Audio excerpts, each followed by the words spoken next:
Le recteur a inauguré ce matin 2 événements au lycée Younoussa Bamana, le printemps de l'orientation et les cordées de la réussite.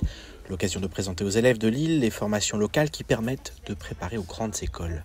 On a ce souci ici sur Mayotte, c'est que les lycéens veulent absolument partir en métropole ou à La Réunion à l'issue de leur baccalauréat. Voilà. Et donc l'idée, c'est de leur montrer en quoi il y a une plus-value à rester sur Mayotte et donc à intégrer la CPGE de Bamana.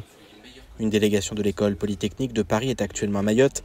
Elle est notamment composée de Merlin Fruchon, qui connaît bien l'île Lagon pour y avoir vécu et étudié il y a 10 ans. Notre message, c'est avant tout de les encourager à suivre des études scientifiques parce qu'il ne faut pas qu'ils se censurent par rapport aux élèves de métropole et qu'ils osent vraiment quitter Mayotte pour suivre leurs rêves et faire un métier qui leur plaît et qui leur permettra de s'épanouir dans leur métier et dans leur vie future. Des lycéens qui bénéficient du tutorat Genius réalisé par des étudiants polytechniciens étaient présents ce matin. L'occasion de se projeter sur la suite de leur cursus scolaire. Cette intervention, ça m'a motivé à justement donner le meilleur de moi-même pour aller en classe préparatoire et intégrer les plus grandes écoles possibles. Ça m'a appris que souvent dans l'ingénierie, on pense que c'est des études souvent pour hommes et que les femmes ne peuvent pas forcément y aller. Mais grâce à ça, je sais que qu'on soit homme ou femme, noir ou blanc, on peut y aller et que c'est pas notre couleur de peau ou notre sexe qui va nous empêcher d'y aller dans l'école que l'on veut. Depuis 2 ans, une classe préparatoire aux grandes écoles scientifiques a ouvert ses portes au lycée Bamana. Si tout n'est pas encore parfait, les choses se mettent progressivement en place. Première promotion d'étudiants va se présenter au concours au mois de mai. On est confronté à des difficultés et balbutiements inhérents à chaque ouverture de CPGE. On dit, l'inspection générale a coutume de dire qu'il faut environ 3 ans avant que le rythme de croisière ne soit établi. On est dans ces difficultés-là pour différentes raisons, manque d'enseignants, qualité du recrutement des élèves la première année. Les choses se régularisent progressivement. Cette année, ça devrait fonctionner un peu mieux. Cette classe préparatoire n'a pas encore trouvé son rythme de croisière, mais elle constitue néanmoins une option non négligeable pour ceux qui se dirigent vers les grandes écoles et qui n'ont pas à quitter Mayotte avant de passer leur concours d'admission. De la piston, c'est une excellente nouvelle. Mais par contre, on est très inquiet parce que nous avons vu au passage du président de la République qu'on allait relancer la piste longue, mais on n'allait pas faire des études. Donc on nous a promis en fait un démarrage assez rapide. Donc là, on s'aperçoit que ça n'est pas le cas. On reprend toutes les études, on nous a dit que c'était juste des études complémentaires et on s'aperçoit que ce sont des études lourdes qui ressemblent beaucoup plus à des études initiales et là qui nous inquiète beaucoup. Et puis nous ne sommes pas du tout associés au suivi de ce dossier. Il y a un comité de suivi où on n'est pas intégré dans ce comité de suivi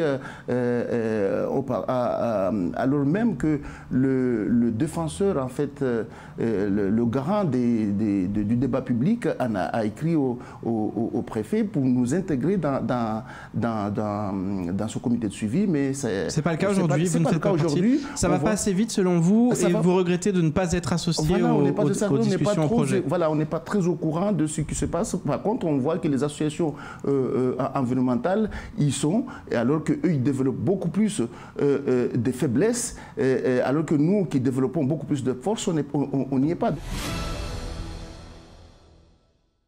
Que dès la naissance, on peut masser le bébé, d'accord? C'est masser, c'est effleurer, d'accord? Effleurer avec une petite pression, d'accord? Donc ça favorise donc le lien parent-bébé. La semaine de la petite enfance se poursuit avec les portes ouvertes des PMI. Aujourd'hui à Kawéni, des démonstrations étaient au programme, mais pas que. On a eu beaucoup de monde, c'est vraiment une réussite. Et donc il y a plusieurs stands, il y a les stands des enfants, mais il y a aussi le stand de sage-femme. Donc moi je représentais le sage-femme pour parler un petit peu du rôle de la sage-femme en PMI avec tous les partenaires, les relations.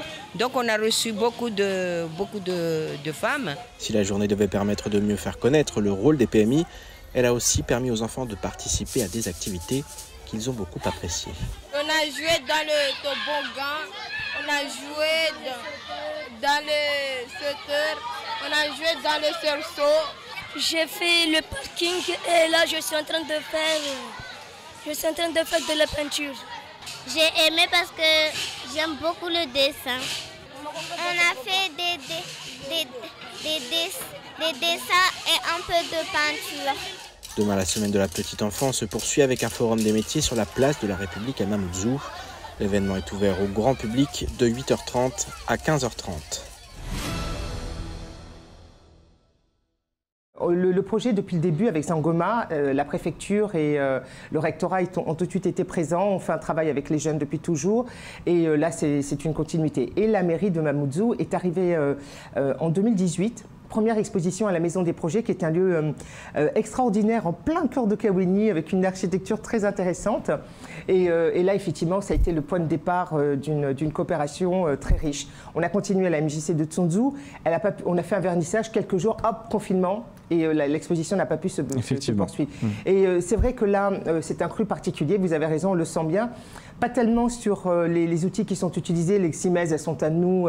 On les avait d'ailleurs mises à disposition du collège de Dambéni où nous exposions autrefois. Outils vraiment très diversifiés, on le voit, hein. Il y a de la vidéo, il y a vraiment de la sculpture, c'est vraiment extrêmement diversifié. Voilà, tout à fait. On veut montrer tous les médiums et on a là, on a des peintures, des artistes qui ne s'autorisaient pas à s'exposer, qui sont là depuis longtemps. Je pense par exemple à Béatrice Edouard, je pense à Bad Coffee, mais aussi ces renouveaux, cette innovation dans les arts. Une nouvelle polémique vient de ternir l'image de Miss Mayotte et de son comité. Lors d'un événement organisé le 17 mars dernier, Anna Ousseni a arboré sur son écharpe de lauréate un pins en l'honneur de l'Union des Comores. Les collectifs citoyens se sont insurgés contre cette provocation et demandent ni plus ni moins que sa destitution. La jeune femme a répondu en indiquant que sa démarche était maladroite, mais n'avait d'autre but que de marquer cette rencontre d'un esprit d'ouverture, de respect et d'hospitalité. Pas vraiment de quoi convaincre, la Miss ayant pour principale mission de faire la promotion de Mayotte, département français auprès d'un large public. Cette affaire rejaillit actuellement sur le comité d'élection qui accumule les polémiques depuis de longues années déjà. Valérie Pécresse a décidé d'écrire aux Mahorais à moins de 2 semaines du scrutin. Créditée de 11% des intentions de vote pour le premier tour de l'élection présidentielle, la candidate LR joue le tout pour le tout et tente de décrocher une place pour le second tour. Dans son courrier, elle promet que si elle est élue, Mayotte participera au Jeu des îles sous le drapeau français. Elle assure qu'elle va rétablir la sécurité publique, en finir avec les flux migratoires incontrôlés et reconquérir les territoires aujourd'hui perdus à Mayotte. Elle prévoit aussi de fixer un calendrier clair pour l'égalité des droits et de ne pas régulariser les primo-demandeurs. Reste à savoir si ces promesses de campagne seront suffisantes pour convaincre les électeurs de l'île, d'autant qu'il n'y a pas que Mayotte à convaincre, mais l'ensemble des Français. Sharafina Ali Bakari est de retour à Mayotte. Cette habitante de Mtsangamouji a été décorée de la médaille de l'enfance et de la famille le 16 mars dernier à l'Élysée par le président de la République. La mère de famille mahoraise est un symbole de dévouement. Elle a été reçue par les équipes de l'Agence d'attractivité et de développement du tourisme à Mayotte et la délégation de Mayotte à Paris. Hier, pour son retour sur l'île, elle a été accueillie par l'UDAF au CCAS de la commune de Mtsangamouji. Cette décoration à titre purement honorifique pourra être portée en public, une manière de rappeler que les parents sont les premiers acteurs sociaux sur le dossier de l'éducation et que la famille est la première instance de solidarité, que ce soit à Mayotte comme sur le reste du territoire national.